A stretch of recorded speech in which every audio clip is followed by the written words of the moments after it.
Welcome to YourTown. I'm Marianne Leffel, your host for today, and we're going to talk about the Monterey Regional Airport. It's so important to our region, and a lot of people just don't seem to realize that. So I've got with me Michael LaPier, who is our executive director at the airport, and first we're going to talk about something very exciting that has just been announced, and hopefully you'll take advantage of it. So Michael, welcome. Thank you. It's great to be here. Thanks for the invitation. Well, I love it when we have good news. Absolutely, yeah. And it doesn't get better than this, really. I mean, with United Airlines announcing the resumption of Denver service nonstop, begins October 4th. It's a pretty exciting time at the airport. We're looking forward to some great skiing activity, but we're looking forward to a lot more than that, too. So United's investing heavily in the airport and in the market, and we're happy that they're coming. So people were allowed to start booking on, was it July? Last week in July. Okay. Yeah, last week in July. I think they opened it up the last weekend, full weekend in July. Okay. So people should start going online. Absolutely. Monterey Regional Airport. Mm-hmm. Hopefully by now you've seen all of this in the media that we've done to support this. And just go to Monterey Regional Airport or go to United Airlines, and you can book through any one of the three hubs that United now serves, which would be Los Angeles, San Francisco, and Denver. So let's talk about that Denver flight. It had been here for years, and then one morning we all woke up and it was going away. And we were all pretty flabbergasted. Sure. Because it had a good occupancy rate, and it seemed like it was doing okay, but things change in airlines. They do. I'm sure you know much more than I do since you've been doing it 30-some years. Yeah, been a few. And you still have your hair. Yeah, I do. It's a little grayer than when I started, but yeah. United, when we've talked to them about the resumption of the service, what they said about what happened a few years ago was quite simply they had the wrong airplane and the cost of fuel went so high that they couldn't make the route profitable. Had a lot to do with how they assigned the revenues generated as well. And that's airline economics. It's kind of voodoo for a lot of people to understand. But in short, it wasn't because the service wasn't supported.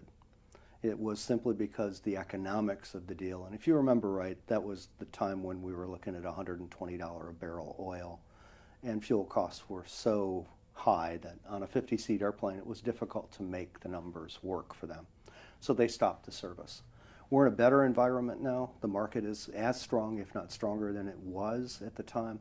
So we're hopeful that this time around, particularly with right now about $60 a barrel fuel, that the market can again be very profitable for them, and they clearly think it can be. Great.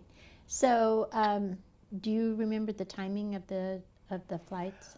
We've got around a 7 a.m. departure, okay, and then a midday inbound and outbound, and then a later evening arrival back in. So it's that two will flights then take off the next morning. Correct. Yes. Mm-hmm. So if people wanted to leave here early in the morning, right now, if they want to plan their ski trip any place in Colorado, they could go ahead and book it and get in and be there by, 11 or noon? Realistically, you can probably be on the near-in slopes by noon. That's fabulous. Yeah, if you leave here at 7 in the morning. It's, with the time change, you lose an hour, obviously, but it's a great opportunity to try some skiing in October and throughout the season. So if you want to go, you can maybe get a half-day ski, spend the night, ski all the next day, Absolutely. and then come back on the next evening. Even. Absolutely. So. Yeah, it's a great schedule for us. But what it also does is it provides those great connection opportunities between Monterey and the East Coast. Some of our biggest markets are on the East Coast, Washington, New York. Those are markets that are difficult to get to right now through Monterey. You can certainly do those on American through Phoenix. But this gives us another opportunity to provide even better connection opportunities through Denver on United. Well, as you know, I'm one of those people that loves a midday flight to go to the East Coast, because I always feel like it doesn't matter if I get there before dinner. All I'm going to do is eat a big dinner and go to bed and feel bad because I ate too much. So it's kind of nice if I can work all morning and then get on a a midday flight and still get in before midnight and be able to be fresh for the next morning for whatever I'm doing. So yeah, surprisingly, we hear that a lot from our military folks in town as well. They like that midday flight so they can get to DC in time for dinner and be ready for their morning meeting the next morning. So we think the midday turn opportunity is a really good one for United, and we're looking forward to that midday transition there. Well, I applaud you for pursuing them and staying with it, and it's one of those things that it doesn't matter how much you ask, the timing has to be right. It does. But the amazing thing is what we were able to accomplish by bringing the service back really was the result of the airport board being so supportive, but also the community. We've taken a different approach with air service development, where it used to be very airport-centric. It's now community-centric. We're involving community partners in the discussion. Those are the people that are responsible for putting people in the seats of the airlines. As an airport, we don't necessarily do that, but our hospitality folks, our agriculture folks, our military are the ones that consume the air service, the airline travel. We want to be able to provide that bridge between our users and the providers, and that's the role we've taken. And at least in this case, it was pretty successful. Well, it's interesting because increasingly the population here are people who've retired maybe from a large corporation, but they're not old enough to stop working, so they're doing a lot of consulting work. And I see it at the airport when I'm there, and I have a lot of friends who fly out of here on a weekly basis to consult somewhere on some topic that they're experts in. If you just look at the amount of people that come in and out of here for the Panett Institute, for Middlebury, for CSUMB, those are all great users of the airport. And having a convenient schedule so they can get to their clients and their colleagues really makes sense. And that's who the story needs to be told by. For us to tell it as the airport is good, but for that story to be told in the first person is so much more impactful with the airlines, and that's really the importance of the community involvement in our efforts. I have two friends that have second homes here, one from Chicago and one from St. Louis. And they're going to be ecstatic when they hear, because they, now kind of come a circuitous route, and so this'll be better.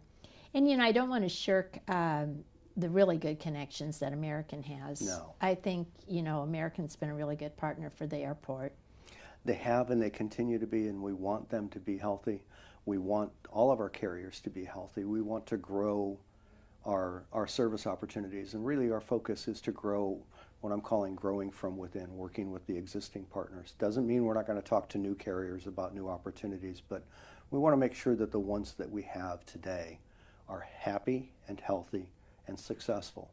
So we work with Alaska, we work with American, and we work with Allegiant as well as United to make sure that they're successful in our market. I think that's important.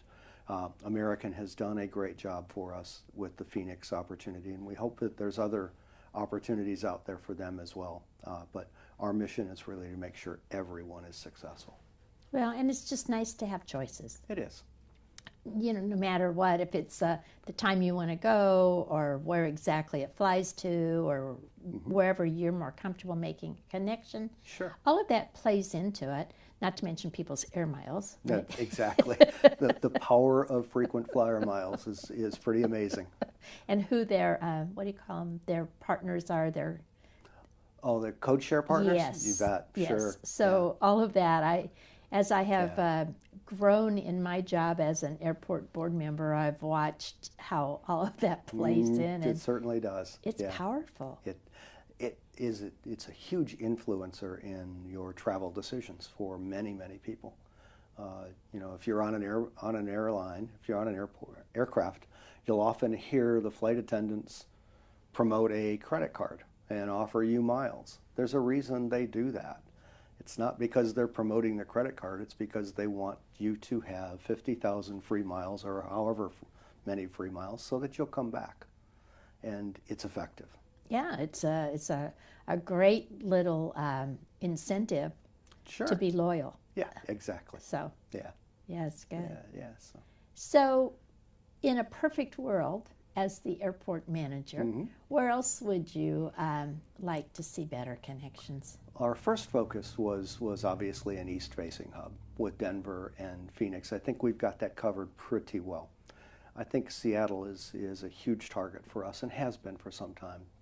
The connectivity between the Northwest and the Monterey region, the Central Coast region, is pretty strong and it's growing. So I think Seattle is a strong target for us. And then I think we start to look at what our partners in some of the industries think they need that can make them more successful in the region. That means talking to ag, and does that mean that we start to look across the border for some international opportunities? One of the things that the airport doesn't capitalize on is the fact that the community is a port of entry. It has an existing port of entry status. All we need are bodies from customs to be able to have customs service and international clearance opportunities here.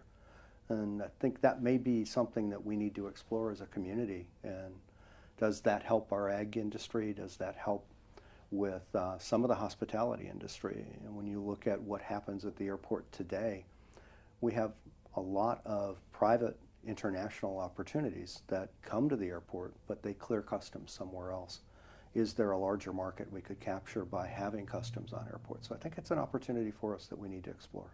Yeah, no, I think obviously we are a shrinking economy, and as planes get bigger and people have more wealth, they will fly to places that have always been on their bucket list, and I think we're one of those. I think so, and we start to see that impact more internationally. We've had nonstop flights from China through the airport in the past, and we want to encourage more travel like that.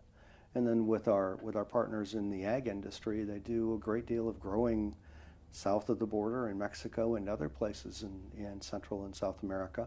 We want to be able to provide some connectivity so that they can be happy and successful as well. And that's an opportunity for the airport to meet the need of the community, and I think it's important for us to at least mine that opportunity and make sure that we do what we can to meet it. You know, it's interesting because we actually have, I'm going to go back to the education piece of it. I'm very active on social media, and I see so many of the educators who fly in and out of here on a weekly basis. I mean, all the time. And so I'm like, okay, maybe the students aren't, but the people who are actually teaching or in the management of our universities around here are very active flyers. And they're another group. I think they're going to be ecstatic with the Denver connection, because so many of them do go east for conferences and for speaking engagements. Sure. Most of our business opportunity, domestic, well, almost virtually all of it, is east of our community of Monterey. To be able to provide that connectivity and good, solid choices in that connectivity should stimulate the traffic. We know in the case of United, there are over 1,000 people a day that fly from our community or from our region through Denver to our top 10 destinations. It's 1,000 people a day, and we capture about 32% of that. So the opportunity to provide good, convenient connections through the airport, either on United or on American, will give us the opportunity to grow our market, and in growing our market, make it more attractive for improved service, larger aircraft, and maybe increased service as well. So if people really are interested in, like, I want to fly to wherever, can they contact you by email and just say, hey, I'd really like you to consider? Absolutely. That's one of the things that we encourage, both through our website and then in today's program, my direct email contact is being provided, and I'm happy to field those. If nothing else, just tell me what your needs are. We may not respond all the time, but be assured that we read, and be assured that as we start to assemble our team, our community team, our job now is to listen to what the community needs, and then hopefully provide that bridge between our industry and our partners in the airline industry and the community. And that's, the more information we have, the better. You know, I'm always reminded of when Redshift was looking for a community. Mm-hmm. They would just take phone calls, and they had a map, and they would just put another pin mm-hmm. in the map every time they get a call, like, I need something on whatever road. And then when they would get so many of them, they go, okay, well, it's time to go take a look at putting a tower out there. That's building the data that you need to share with an airline. This community is kind of interesting because, as you've already indicated, we've got a lot of small shop opportunities here, a lot of small businesses, consultants that travel the world, but consolidating their travel needs and their travel information is a challenge because they're small and they don't necessarily track that, and we don't know as much about what their activities are as we should. The more information we can gather, the better off we are, because that's the information that makes an airline or an airline executive sit up and pay attention. Yeah, I love it. Mm-hmm. So yeah. We're going to take a break, and we'll be back in a minute. Great. Don't go away. We'll be right back. This is Your Town, and this is the Monterey Regional Airport. Thank you.